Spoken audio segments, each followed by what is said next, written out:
우리 아브라함 시리즈로 내가 반드시 이루리라 라는 시리즈의 말씀을 우리 함께 살펴보고 있는데요. 오늘은 두 번째로 안전하고 보존되리라 라는 제목으로 여러분들과 말씀의 은혜를 나누고자 합니다.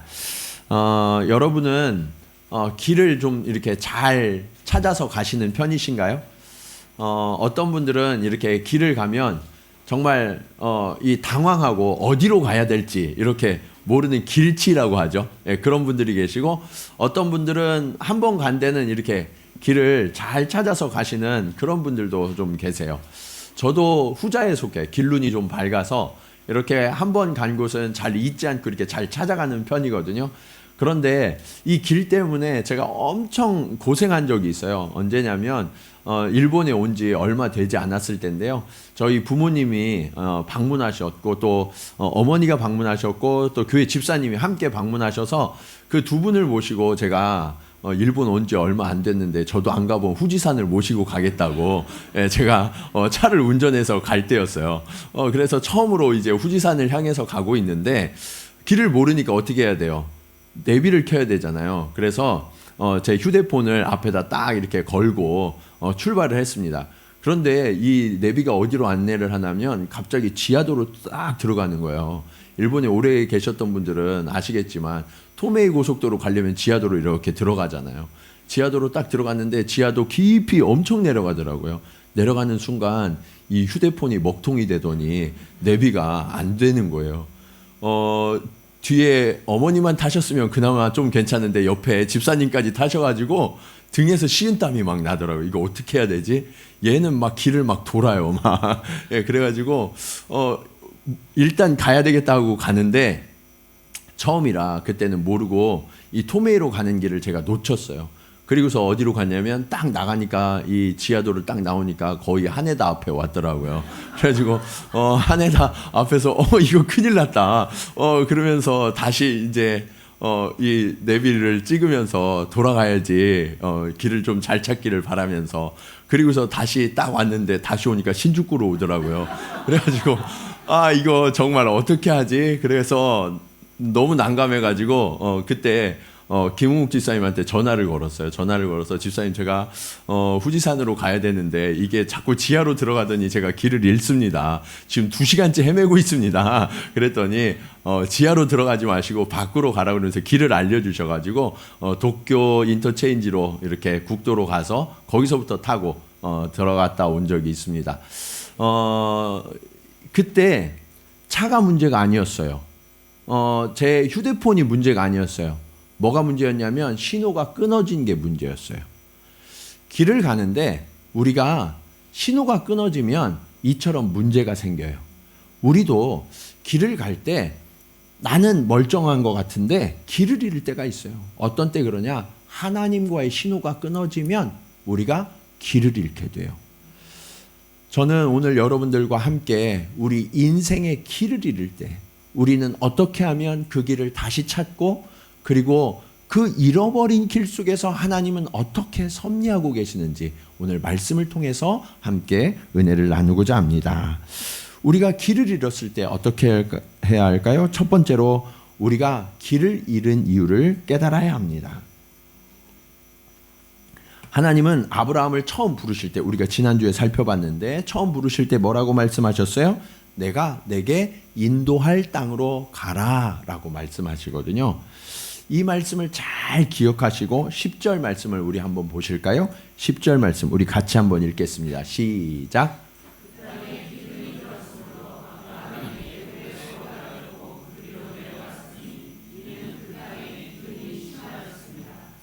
여러분, 이 땅에 뭐가 들었어요? 기근이 들었어요. 기근이 들어서 어떻게 했냐면 애굽으로 내려갔다. 가나안 땅, 하나님이 인도하셨던 가나안 땅을 벗어나서 애굽으로 내려갔다라고 말씀하고 있어요. 그 이유가 뭐라고요? 왜 갔다고요? 기근이 들어서. 짧은 한 절의 말씀이지만 여기에서 우리가 아주 중요한 사실을 깨달아야 돼요. 왜 길을 잃는가? 아브라함은 처음에 출발할 때 하나님이 내가 내게 인도할 땅으로 가라 라고 말씀하셨죠. 그러니까 아브라함의 길을 누가 인도하셨다는 거예요? 하나님이 인도하셨다는 거예요. 그래서 가나안 땅으로 왔어요. 예. 그래서 세겜으로 왔고 브엘세바로 왔고 그곳에서 함께 하신 하나님 앞에 예배를 드렸어요. 그런데 그때는 아무 문제가 없었는데 어느 순간부터 어떤 문제가 생겼냐면 아브라함이 남방으로 점점 내려갔더라라고 되어 있거든요. 이 남방으로 내려가면서 아브라함의 시선이 하나님을 향해 하지 않고 세상을 향하였던 거예요. 사람을 향해 있었던 거예요. 어디로 가면 더 좋은 땅인가? 어디로 가면 사람들이 많아서 거기에서 살만한가? 그런 것들을 보기 시작했어요.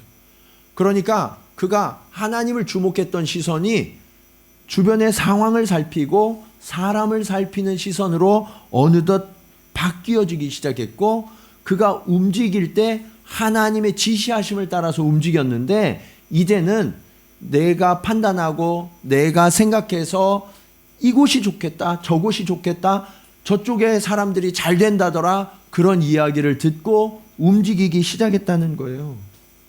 그런데 처음에는 아무런 문제가 없었어요. 남방으로 점점 내려갔더라. 가는 데마다 더 잘 되는 것 같았고요. 평안했고요. 형통한 것 같았어요. 그런데 기근이 드니까 문제가 생겼어요. 왜요? 그는 상황을 보고 왔잖아요. 형편을 보고 왔잖아요. 그런데 형편이 어땠다는 거예요? 좋아요? 나빠요? 나빠요. 형편이 나빠요. 형편을 보고 따라왔는데 형편이 나빠요. 그러니까 사람들이 어떻게 하나 본 거예요. 어떻게 하나 보니까 다른 사람들이 어디로 가요? 애굽으로 가요. 애굽으로. 그곳에 가면 식량이 있대요. 그래서 그곳으로 가는 거예요. 여러분, 처음에 아브라함은 하나님이 어디로 갈지를 알려주지 않고 보내셨어요. 그래서 어디로 가는지 모르고 갔단 말이에요. 그리고 그곳에 가면 뭐가 있는지를 모르고 갔어요. 그런데 지금은 아브라함이 어디로 가는지를 알아요. 어디로 가요? 애굽으로 가요. 거기에 가면 뭐가 있대요? 식량이 있대요. 다 알고 가는 거예요. 그가 알고 어떻게 해야 되는지 이미 계산하고 가요. 그런데 불안해요. 하나님을 따를 때는 어디로 가는지 모르고 그곳에서 어떤 일이 일어날지 전혀 몰랐는데 불안하지 않았어요. 그런데 하나님을 따르지 않으니까, 하나님을 주목하지 않으니까 어디로 가는지 무엇이 있는지 다 아는데 불안해요.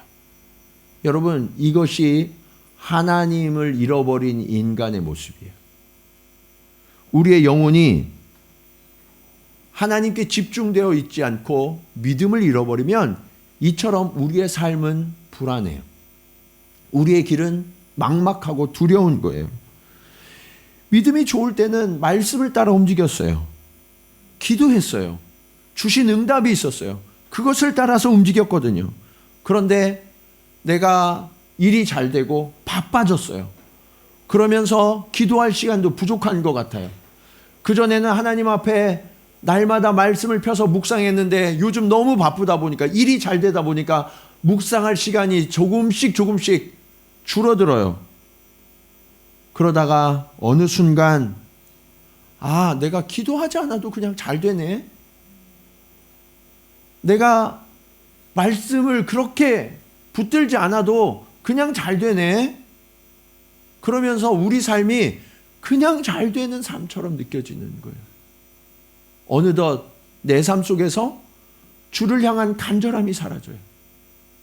주를 붙들고 주를 의지하던 거룩한 습관이 내게서 조금씩 빠져나가요.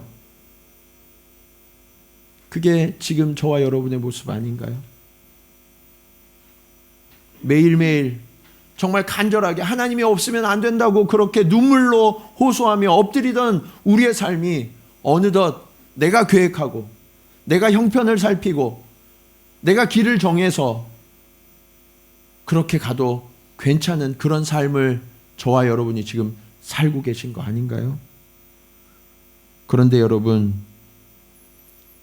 그것이 내 영혼을 무디게 해요. 이 평안함, 이 안정됨이. 평안할 땐 괜찮은 것 같아요. 위기가 오면 모든 것이 무너져요. 그래서 아브라함도 민감하게 하나님을 붙들고 그 축복을 붙들고 왔던 그 아브라함도 어느 순간 그 하나님의 축복에 그냥 매몰되어서 중심을 놓치고 믿음의 주파수를 잃어버리고 그냥 사람을 따라 애굽으로 내려가고 있었던 거예요. 이 장면에 아브라함이 하나님의 뜻을 구했다는 내용이 나오질 않아요.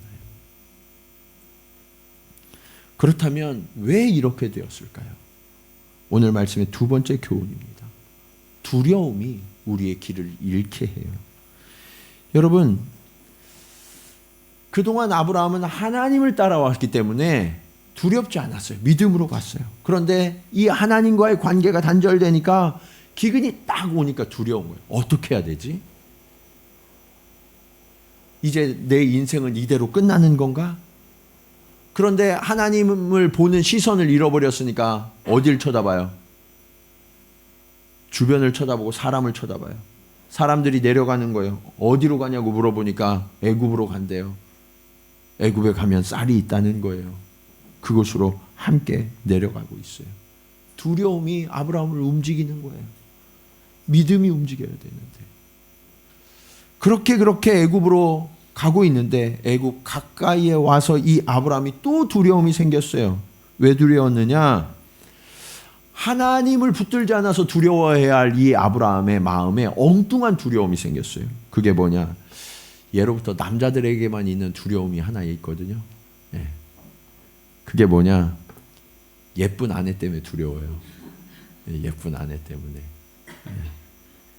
그래서 남자들은 제가 물어봤어요. 우리 청년들도 너 누구랑 결혼할래? 그러니까 막 이런저런 얘기 다 하는데 나중에 보니까 예쁜 여자랑 결혼하는 거더라고요.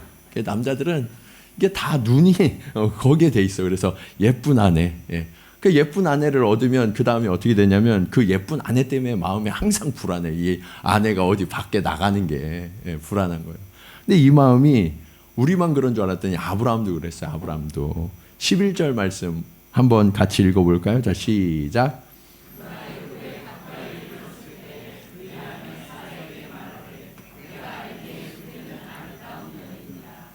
여러분, 이 아브라함의 두려움이 뭐 때문에 왔다고요? 아내가 너무 예뻐서. 너무 예뻐서. 제가 보니까 우리 교회도 그런 두려움을 가지신 분들이 계신 것 같아요. 자, 그런데 이 일이 왜 그러냐? 지난주에도 말씀드렸지만 고대에는 지금과 같은 이런 치안이나 법체계가 잘 되어 있지 않기 때문에 힘을 가진 사람이 뭐든지 약탈할 수 있어요. 심지어 생명까지도. 그래서 지금도 법체계가 제대로 서 있지 않은 나라들이나 혼란에 빠진 곳들을 보면 약탈, 살육 이런 게 많이 일어나죠.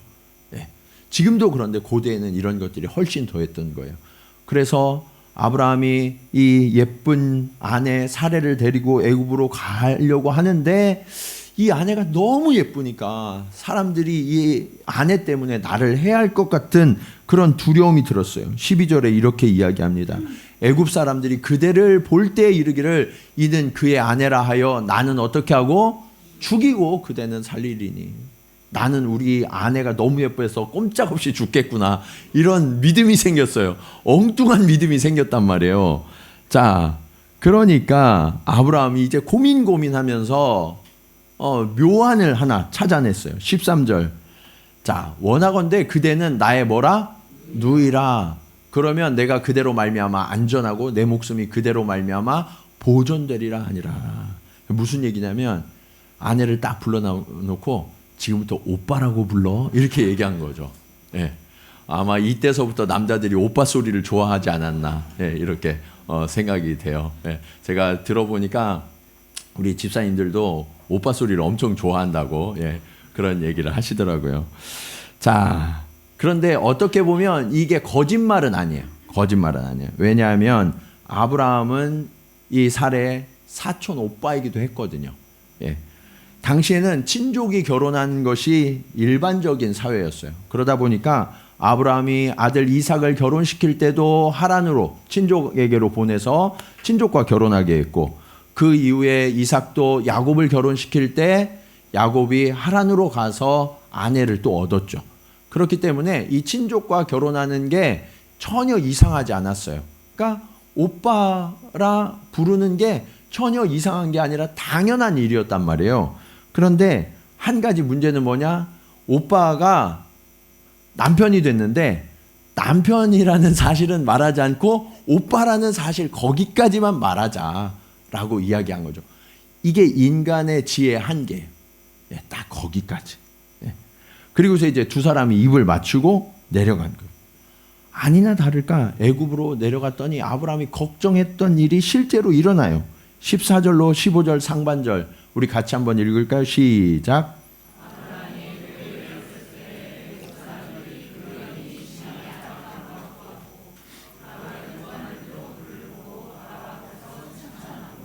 자, 여기까지 하면 사람들이요, 거봐, 내 말이 맞잖아. 이런 일이 일어날 줄 알았다니까. 이렇게 생각해요. 근데 여러분, 이게 문제예요, 이게. 예. 우리는요, 두려워했잖아요. 내가 두려워하던 일이 일어나요. 예. 여러분이 실제로 두려워하는 일들이 일어난단 말이에요. 그러면 그게 내가 예측이 맞은 게 아니에요, 여러분. 여러분이 만약 믿음을 고백했으면 그 믿음의 일도 일어날 줄로 믿으시기 바랍니다. 우리가 무엇을 생각하고 무엇을 말하느냐가 그게 일어나는 거예요. 근데 아브라함이 어리석게 두려워했고요. 그 두려운 일을 말했더니 그게 일어난 거예요. 아브라함이 그것을 너무 잘 판단한 게 아니라고요. 자, 그런데 어쨌든 아브라함이 사레와 함께 애굽에 내려가니까 이 사레가 얼마나 예뻤던지 그냥 온 나라의 소문이 이 너무너무 예쁜 여인이 우리나라에 왔다고 하는 소문이 막 퍼졌어요. 막 퍼지다가 어디까지 들어갔어요? 바로의 귀에까지, 왕의 귀에까지 이 소문이 들어갔다는 거예요. 아, 아브라함이 정말 판단 잘했구나. 여기까지는 그렇게 생각할 줄 알았는데 아브라함이 전혀 생각하지 못했던 일이 벌어지죠. 15절 하반절. 그 여인을 바로의 궁으로 이끌어 들인지라. 바로는 엄청난 권력자예요. 이 왕 앞에 지금 난민이거든요. 난민이 무엇을 호소할 수 있겠어요? 그냥 아내를 속절없이 빼앗기고 말았던 거예요. 기가 찬 일이 벌어지고 마는 거죠. 예. 여러분, 아브라함은 두려워서 그 순간을 넘기려고 이런 거짓말을 만들어냈는데 이 거짓말이 실제로 이루어졌다. 여러분, 여러분의 두려움, 여러분의 거짓말, 이게 이루어지는 것처럼 여러분의 믿음, 여러분의 믿음의 선포도 실제로 이루어진다는 사실을 우리는 알아야 해요. 그래서 우리는 두려움이 올 때 어떻게 해야 할까요? 하나님 앞에 엎드려야 하고요. 그리고 두려움의 말을 하기보다, 거짓말을 하기보다 어떻게 해야 돼요? 믿음의 말을 선포하셔야 되는 거예요. 자, 그런데 지금 엄청난 사건이 벌어졌죠. 아브라함은 이것을 생각도 못했고 이 일을 막아낼 수 있는, 돌이킬 수 있는 어떤 힘도 없었어요. 이 절체절명의 위기 속에서 그러면 어떻게 해야 할까요? 오늘 말씀의 마지막 교훈입니다. 하나님만이 우리의 인도자가 되어주세요. 여러분, 아브라함도 큰일 났는데 하나님도 큰일 났어요. 왜 그럴까요? 하나님이 아브라함의 하나님 되시기 때문이죠. 저와 여러분에게 일어난 문제가 단순히 우리의 문제라고 생각하지 마세요. 저와 여러분에게 일어난 모든 문제, 아픔, 어려움들은 하나님의 아픔, 문제, 어려움이에요. 여러분의 자녀가 어떤 문제, 큰 문제를 만나서 고민하고 계시면 부모는 고민해요, 안 해요? 고민하죠. 당연히 하죠. 더군다나 자녀가 도저히 해결할 수 없는 문제면 부모들은 그것을 내 책임으로 받아들이고 그것을 해결하려고 애를 쓰죠. 우리 아버지가 그러세요. 우리 아버지가. 그런데 이것은 하나님 앞에 굉장히 심각한 일로 여겨졌어요. 왜 그러냐? 하나님께서 사실은 이 아브라함에게 주신 약속이 있는데 이 약속이 깨어질 위기에 처한 거죠. 창세기 17장 19절 말씀 우리 한번 같이 읽을까요? 자, 시작.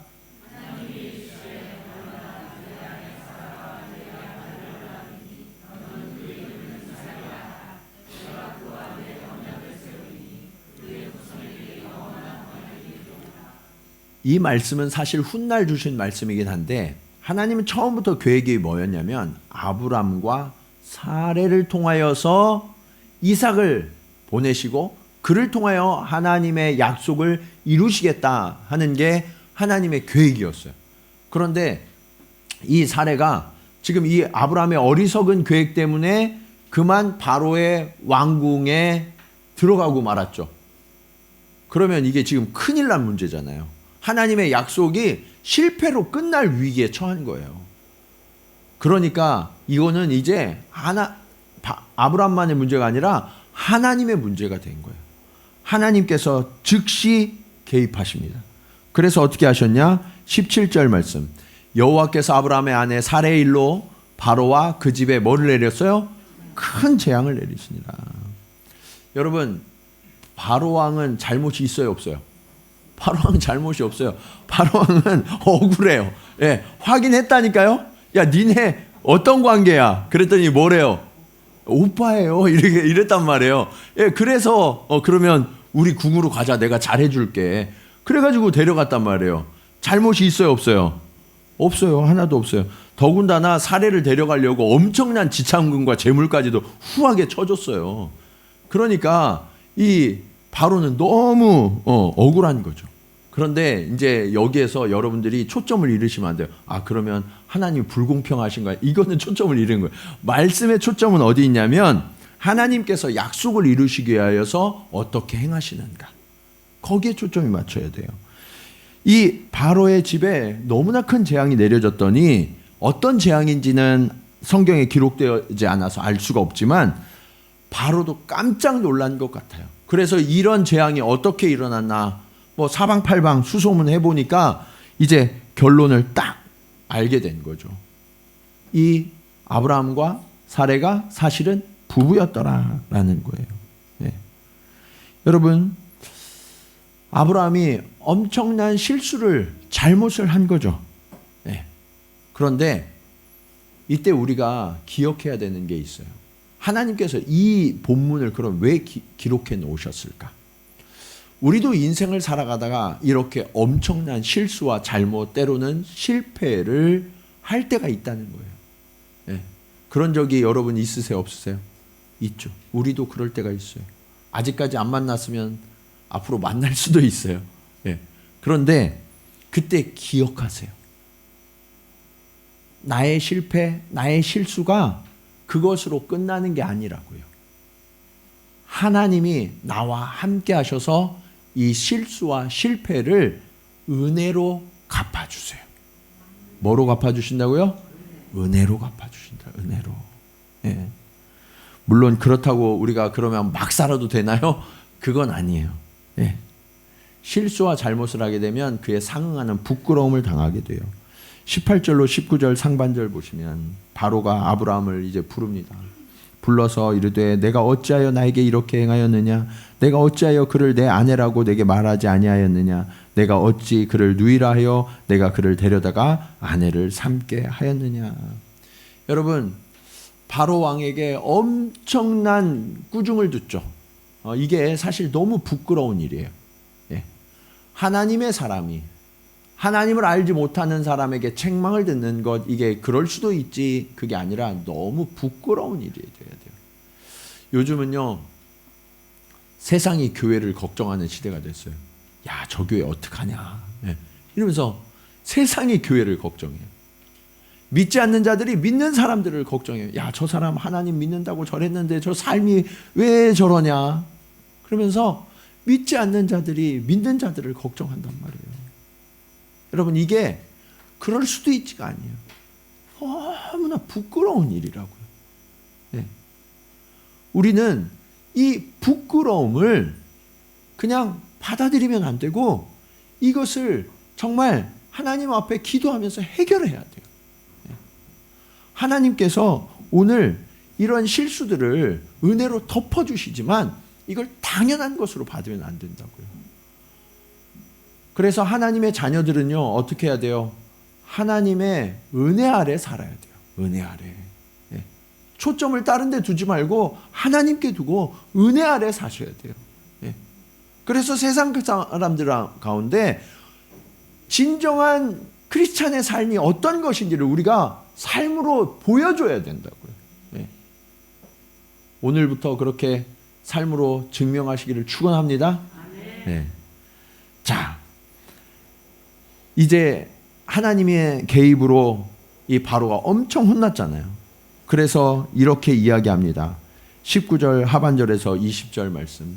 내 아내가 여기 있으니 이제 데려가라 하고 바로가 사람들에게 그의 일을 명하매 그들이 그와 함께 그의 아내와 그의 뭐를 돌려보냈어요? 소유를 돌려보냈어요. 여러분 지금 아브라함은요 난민처럼 왔거든요. 난민처럼 왔는데 아내만 돌려준 게 아니라 소유까지 돌려보냈다는 거예요. 그럼 이 소유가 어디서 생겼을까? 어디서?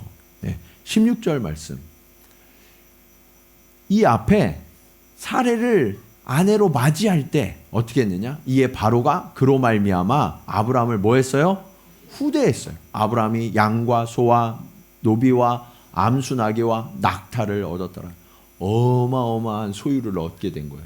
자, 그러면 이제 내가 이 죄가 드러나서 잘못이 드러나서 부끄러움을 당했잖아요. 그러면 원래는 이 소유를 어떻게 해야 돼요?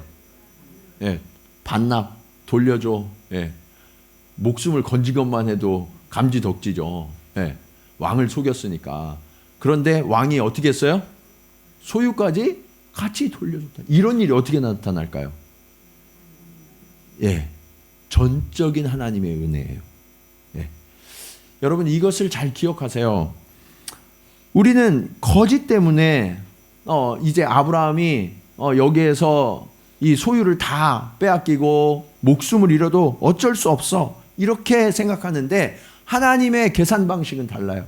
하나님의 계산 방식은 우리가 실수하고 잘못했지만 하나님의 은혜 안에 거하고 있기 때문에 그 실수와 잘못을 복으로 덮어주세요. 네.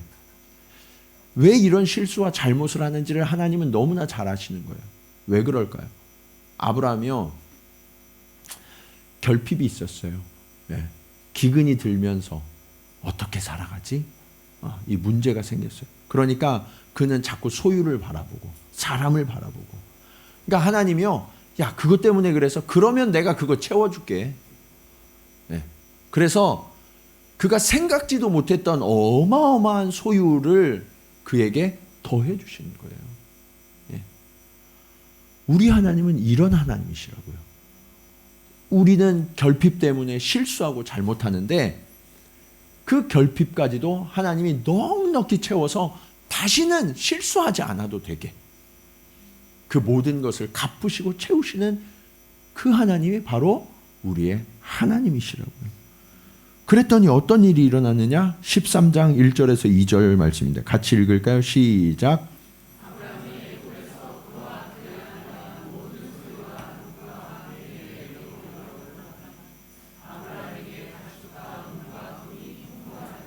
어떻게 됐다고요? 풍부해졌다는 거예요. 여러분 너무 놀랍지 않아요? 네. 근데 이게 하나님의 방식이에요. 하나님의 방식. 우리는 실수하고 잘못하고 범죄하면 야, 내 인생은 이제 끝났다. 거기에서 낙심하고 좌절하고 포기하고 그런 마음이 우리의 마음이죠. 그러나 우리가 하나님의 손에 붙들려 있기만 하면 하나님은 그 실수와 잘못을 실패를 은혜로 갚으세요. 네. 여러분 혹시 여러분의 실수와 실패 때문에 낙심하고 좌절한 분 계세요? 나는 이제 끝났어. 여기서 다시는 방법이 없어. 그러면 하나님께로 돌이키시기 바랍니다. 하나님은 그 실수까지도 은혜로 갚으시고 우리의 모든 결핍을 하나님의 풍성한 은혜로 채우셔서 다시는 넘어지지 아니하도록 붙들어 주시고 풍성케 하시는 놀라운 선물을 주시는 하나님이시라고 말씀하고 계세요. 사랑하는 여러분, 오늘 여러분의 시선은 무엇을 향해 있습니까?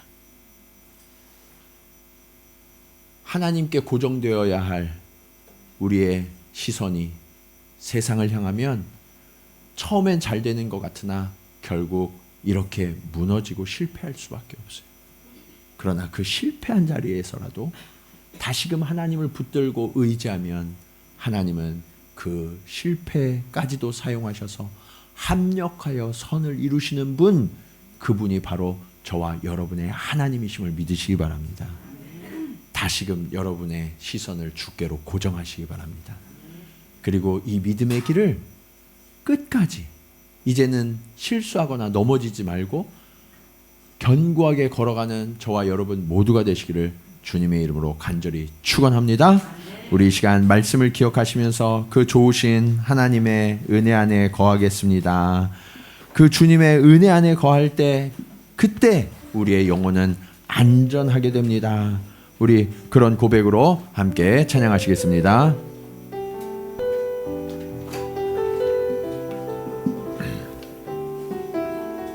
내 아버지, 내 아버지, 그 품 안에서 내 영혼은 안전합니다.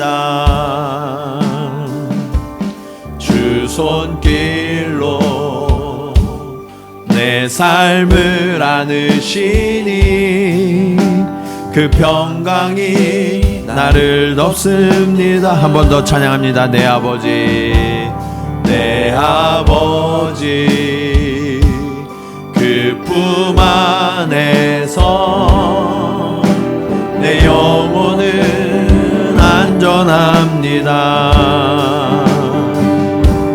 주 손길로 내 삶을 안으시니 그 평강이 나를 덮습니다. 나 비록 넘어지면 흔들리지만 주 내 안에 거하며 나를 붙드시니 내 생각을 주께로 돌리고 주시는 평강의 옷을 입습니다. 주 약속 안에서 내 영혼 평안해 내 뜻보다 크신 주님에게 나 신뢰해 두려움 다 내려놓고 주님만 의지해 주 안에서 내 영혼 안전함. 주 약속 안에서, 주 약속 안에서 내 영혼 평안해 내 뜻보다 크신 주님에게 나 신뢰해 두려움 다 내려놓고 주님만 의지해 주 안에서 내 영혼 안전합니다. 그렇습니다. 우리가 주 안에 있을 때만 우리는 안전할 수가 있습니다. 하나님 아버지, 우리가 주를 향한 시선을 놓칠 때가 있습니다. 하나님, 우리가 기도가 줄어들고 주님의 말씀을 묵상하는 시간이 줄어들고 있음에도 여전히 평안하고 여전히 안전하다 생각하는 이 어리석은 생각을 그치게 하여 주시옵소서. 주님, 내가 환경을 따라가고 사람을 따라가면 애굽으로 갈 수밖에 없다는 사실을 주님 깨닫게 하여 주시옵소서. 주님, 우리가 믿음을 잃어버리고 두려울 때에는 하나님 기근이 들 수밖에 없고 아버지 하나님 우리의 소중한 것을 잃어버릴 수밖에 없음을 주님 깨닫게 하여 주시옵소서. 아버지, 이제는 믿음의 눈을 들어 주를 향하기를 원합니다. 주여, 이 실패의 자리에서 사단은 우리에게 자격이 없다고, 다시는 일어날 수 없다고 그렇게 말하지만 하나님은 그 자리에 찾아와 주셔서 우리의 실패와 실수를 은혜로 덮으시며 이전보다 풍성케 하셔서 그 결핍까지도 덮어주시는 은혜 하나님이심을 깨닫게 하여 주시옵소서. 주님, 우리 삶에 그렇게 찾아와 주셔서 주님의 은혜를 더하시는 그 주님을 이 시간 붙들기를 원합니다. 주님, 한 영혼 주님 만나 주시옵소서. 그래서 주님, 우리의 삶을 돌이켜 하나님이 주시는 진정한 평강과 풍성함을 누리는 주님의 자녀들, 이 시대의 아브라함이 될 수 있도록 주님 역사하여 주시옵소서. 우리 간절한 마음으로 함께 기도하시겠습니다. 할렐루야. 아버지 하나님, 은혜를 감사합니다. 아버지 하나님, 오늘 우리의 시선은 어디를 향하고 있습니까?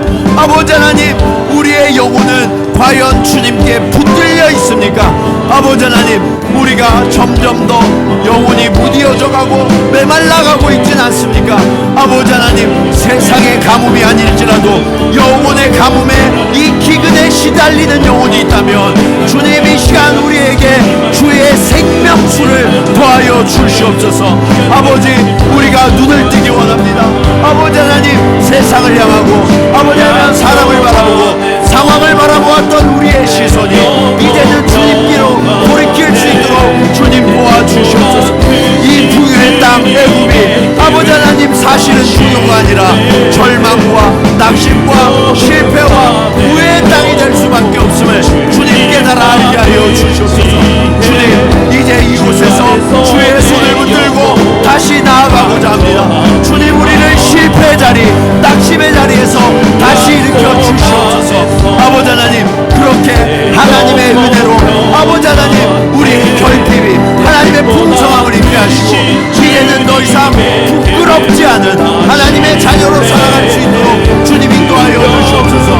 우리 한 영혼이 아버지 하나님, 이제는 주님의 손을 붙들고 약속의 자리로 아버지 하나님 나아가기로 결단하였사오니 주님 인도하여 주시옵소서.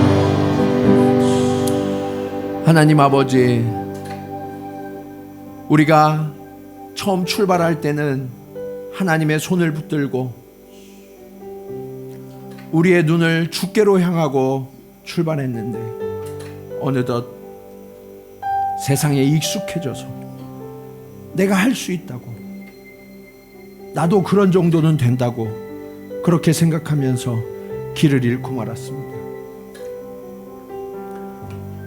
날마다 하나님 앞에 기도하고 주의 말씀을 묵상해야 하는 걸 알지만 풍요에 젖어서, 안정에 젖어서 어느덧 기도를 멀리하고 말씀을 멀리하던 것이 우리들의 모습임을 주님 깨닫게 하여 주시옵소서. 주님, 그런 삶의 끝에는 애굽이 기다리고 있고 기근이 기다리고 있고 실패와 낙심과 후회로 종결될 뿐임을 주님 깨닫게 하여 주시옵소서. 주님, 이제 이 실패의 자리, 이 후회의 자리에서 우리를 은혜로 덮어주시사 주님, 다시금 우리의 눈을 주께로 들기를 원합니다. 주님, 우리의 걸음을 약속의 땅으로 돌이키기를 원합니다. 사랑하는 자녀들 한 영혼마다 주님 찾아가 주시고 개입해 주시고 주의 은혜로 덮어 주시옵소서. 우리의 부족함과 우리의 결핍을 주님의 풍성함으로 채워주셔서 다시는 우리의 시선이 빼앗기지 아니하도록 주님, 우리를 넉넉히 하여 주시옵소서. 주님, 사람들은 조롱합니다. 사단은 참소합니다. 그러나 주님은 은혜로 덮으십니다. 그 은혜에 사로잡힌 자 되게 하여 주시옵소서. 그래서 주님, 우리가 이렇게 끝난다고, 이렇게 나는 실패할 수밖에 없다고 낙심하고 절망한 영혼들을 오늘 다시 일으켜 주셔서 믿음의 걸음을 힘차게 내디딜 수 있도록 그 하나님의 풍성케 하신 것들로 인하여서 하나님을 자랑하며 기뻐하며 찬송하는 주님의 자녀로 살아갈 수 있도록 주님 회복시켜 주시옵소서. 이제는 우리의 길이요 진리요 생명 되신 예수 그리스도의 은혜와 우리의 길을 항상 인도하시는 아버지 하나님의 크신 사랑하심과 우리에게 말씀하셔서 우리를 인도하시는 성령님의 감화감동 교통하심이 오늘 말씀을 따라 우리가 길을 잃어버린 이유를 깨닫고 이제는 우리의 눈을 들어 오직 주만 바라며 오직 하나님이 주시는 은혜에 기대어 살아가기로 결단하며 나아가는 사랑하는 성도들의 걸음걸음 위에 그리고 이 시대의 교회들의 회복의 길 위에 이제로부터 영원토록 함께 하시기를 간절히 축원하옵나이다. 아멘.